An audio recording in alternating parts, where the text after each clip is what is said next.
Hello everyone welcome to my mini blog. सकाल मोर गाधपात सारिकी जाइली T बाहर को कपड़ा सुखाइप आसिकी देखे तो माँ सजना शाग को बाछुंट रोषे करने आ मोर बैगण सह कथा होची। बैगण को कहूँ तू एत चिकिणी आ फ्रेश देखा जानी ना तो पोड़ी जाड़ी मु खाईदेवी।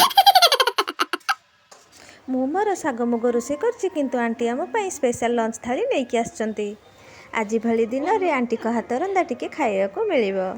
माँ को स्पेशल आचार आंटी आनी माँ ताकू खोलिकी देखुची तापर से तार आंटी को सहित टिके गपसप करुची आ मु मोर चलिली टिके खाइबा